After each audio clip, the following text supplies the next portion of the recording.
Assalamualaikum warahmatullahi wabarakatuh. Kami dari Fakultas Keguruan dan Ilmu Pendidikan Prodi PPKN yang terhormat kepada Bapak Heri Mulia SPD DPD selaku dosen pelaku mata kuliah pendidikan anti korupsi. Kami akan melakukan sosial eksperimen tentang anti korupsi yang teramal menggunakan pasal 9 sebagai ketua nomor 1. Perkenalkan, nama saya Somta Binatun Syahinagen sebagai anggota kelompok.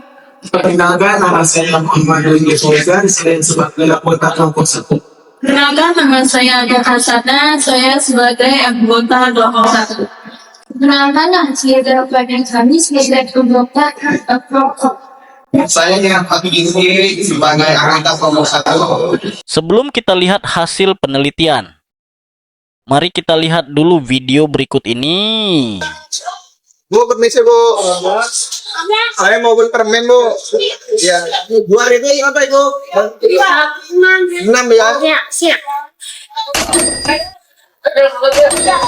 Ah. 6 ya Ibu ya. Masuk aja Ibu. Kasih Bu. Halo teman-teman semuanya, kami dari kelompok 1. Sekarang kami akan melakukan eksperimen wawancara. Yuk ikutin keseruannya. Halo Kak, sebelumnya perkenalan diri dulu. Nama kakaknya siapa dan dari prodi mana? Nama saya Muhammad Faraja Fadila dari Ilmu Komunikasi. Nah tadi kan saya udah ngeliatin videonya. Nah kakaknya tolong beri tanggapan dan saran dari video yang tadi udah saya perlihatkan. Oh ya, soal korupsi gitu nggak ada yang membenarkan ya, semuanya segalanya itu nggak ada yang membenarkan. Lebih tepatnya sih harus diajari dulu dari sedini, dari kecil, maksudnya dari SD minimal harus tahu apa arti korupsi, apa arti itu merugikan orang lain kayak gitu. Kalau misalkan soal sarannya tadi ya, Iya. sarannya itu ya sama sih tadi, lebih ke harus diperhatikan lagi soal kayak apa namanya pendidikannya segala macamnya kayak gitu. Jadi orang tua pun harus ngasih tahu kalau misalkan tindakan korupsi itu sama aja kayak maling. Apalagi itu kan cuma permen 2.000, harusnya kan cuma dapat 6, ambilnya lebih dari 6 kan. Nah. Baik Kak, terima kasih atas waktunya. Ya. Isi Kak, sebelumnya perkenalkan nama saya Zara Fani Isami. Di sini saya dari Prodi PPKN. Sebelumnya boleh saya izin mewawancarai kakaknya. Boleh. Nama kakak kalau boleh tahu siapa? Nah, nama saya Putri Rahmawati dari Prodi Ilmu Komunikasi.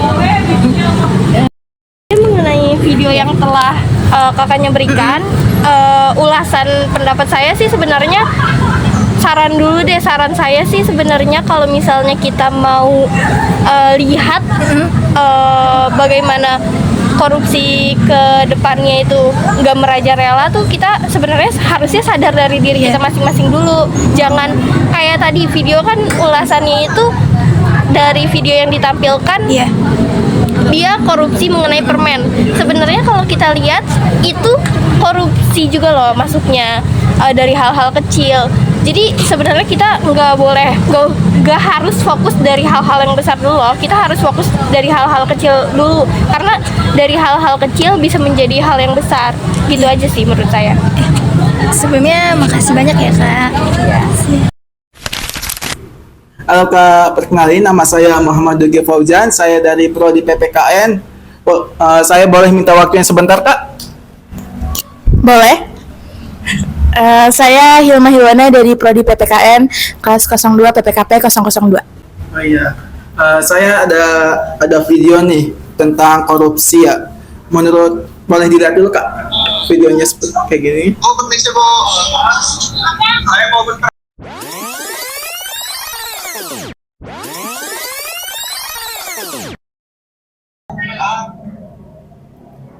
Sudah. Menurut pendapat kakak nih, bagaimana sih pendapat kakak dan solusi dari video ini? Menurut saya tentang video itu merupakan salah satu bentuk korupsi yang dilakukan dengan bentuk yang sesimpel mungkin sebenarnya. Dari hal-hal kecil tersebut itu akan membentuk korupsi yang akan lebih besar untuk kedepannya. Jadi menurut saya sebaiknya ketika kita melihat kejadian tersebut gitu, adanya kayak melebihkan belanjaan kita padahal tidak sesuai dengan aturan si penjual, kita harus menegur gitu. Mungkin kita sebagai pembeli lain menegur dan menyuruh pelaku tersebut mengembalikan permen atau barang lain yang mungkin dia lebih mengambilnya gitu. Jadi lebih baik kita mengingatkan sejak dini untuk mencegah dampak yang lebih besar untuk kedepannya. Kayak gitu dari saya. Terima kasih. Terima kasih Kak. Assalamualaikum warahmatullahi wabarakatuh. Sekarang saya lagi bersama Ibu Ira. Hari ini saya mau wawancara Ibu Ira. Ini makul Bapak Pengamatan Kuliah Anti Korupsi. Jadi tadi kan saya sudah melakukan video kepada Ibu Ira. Ini kan sudah dari tonton juga. Menurut pandangan Ibu tentang video itu apa? Menurut sama solusi ya, pada video ini tidak mendapatkan solusi dari saya. Iya Ibu. Karena tadi teman-teman itu membahas tentang korupsi di warung ya, yang dia beli permen 2.000, jumlahnya itu 6, tapi diambil sama pemuda ini. Mungkin bagi sebagian orang ya, itu hal yang biasa. Nah di Indonesia ini ada fenomena, saya tidak mengatakan tapi seluruh masyarakat Indonesia, tapi memang dari kita aja ya hal-hal kecil gitu. Dan saya di kampung itu ada yang begitu Mbak. Jadi beli gorengan 3, tapi diambil 4. Nah, itu kan suatu fenomena yang dimana itu dari dulu sudah terjadi fenomenanya. Hal yang harus diberantas. Mungkin persepsi orang-orang permen 1 doang dipermasalahkan. Nah, harusnya permen 1 ini justru kalau ada 1 ini. Ya, kalau dibiarkan tentu akan semakin besar ke depannya. Dan kecil dia sudah biasa korupsi atau sudah biasa mengambil yang bukan haknya lebih gitu ya. Nah, haknya kan hanya 6, tapi dengan 7 itu dia mengambil apa-apa.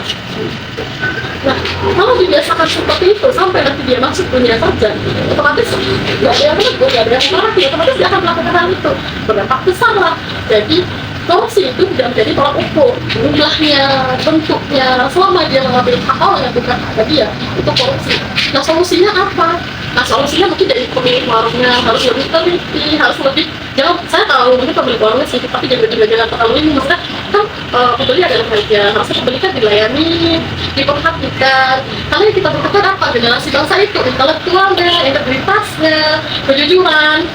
Jadi apa ya, bahasanya ya, ada etika lah, itu penting. Ada nggak apa orang beradab sudah pasti orang berhukum berhukum lah. Nah, jadi si pemilik warung untuk saya solusinya nih, si pemilik warung harus lebih teliti lagi, harus lebih kayak menjamu, oh iya beli apa, terus diperhatikan. Bukannya kita tidak, tapi hal kecil seperti itu jangan dibiasakan. Kalau memang punya, nah kamu mengambil lebih, loh saya kan hanya anak, atau kamu mengambil lebih dek, anak, atau apa dengan bahasa atau kata yang sopan. Jadi kalau hal seperti itu tidak dibiasakan, berarti ke depannya mungkin ya bismillah ya Pak, kita berharap korupsi di Indonesia itu berkurang, karena sebenarnya dari hal kecil. Jadi dia besar, begitu kalau lebih nah, untuk keluarga ataupun jadi yang solusinya bukan hanya dari pemilik warung, tapi keluarganya juga memantau anaknya, kamu jajan apa, lebih banyak bercerita sama anak, lebih banyak mendengarkan anak, lebih banyak bertanya kamu beli apa tadi, beli permen belinya berapa, 2.000 dapat berapa, 7 cuma masa hal-hal seperti itu harus ditanyakan. Jadi apa dapat ya, jadi hal-hal seperti itu tuh kayak akan berkurang nanti gitu Mbak. Jadi kedepannya ya berkurang lah di semua korupsi di Indonesia. Nah korupsi gede-gedean yang Mbak di Indonesia karena ya mereka udah biasa kayak gitu, nggak ada yang negur gitu. Jadi harus semuanya terlibat, semua lapisan masyarakat harus terlibat, jadi harus terlibat. Terima kasih banyak Ibu. Mohon maaf dikoreksi kalau salah ya. Terima kasih banyak ya Ibu Ira. Mohon maaf ya Bu ya, sudah mengganggu waktunya Ibu ya. Tidak apa-apa, sempat saya membantu. Ya, semoga jawabannya memuaskan ya Pak ya. Terima kasih Bu. Assalamualaikum warahmatullahi wabarakatuh. Oke, masih bersama saya Septian Wafi dari Prodi PPKN yang akan mewawancarai salah satu dari mahasiswa Prodi PPKN yaitu Nani. Oke Kak, di sini ada sebuah video, boleh dilihat? Yuk.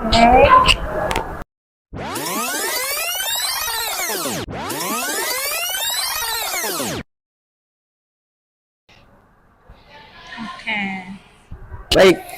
Jadi setelah kakak menonton atau melihat tayangan tersebut, bagaimana tanggapan kakak terhadap salah satu mahasiswa tersebut di dalam video? Lalu saran kakak untuk mahasiswa tersebut tidak melakukan kejadian itu bagaimana, Kak? Teman-teman, izin menanggapi terkait video yang sudah dibagikan sama Kak Aziz.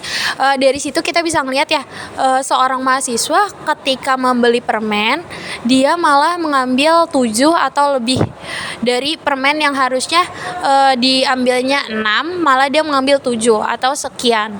Nah, di situ kita bisa mengukur nih bahwa etika atau pemahaman terkait sebuah kecurangan atau tindakan korupsi itu tidak bisa dilihat dari orang tersebut menganyam pendidikan. Setinggi apapun dia menganyam pendidikan, ketika dia membiasakan atau habit dia membiasakan kecurangan atau tindakan-tindakan korupsi, mulai dari mencontek, mengambil makanan jajanan yang tidak seharusnya diambil, itu berarti akan mengakar di diri dia sehingga dia dewasa. Terus tadi Kak Ajisnya bertanya nih, gimana sih sarannya agar seorang mahasiswa itu tidak melakukan tindakan korupsi?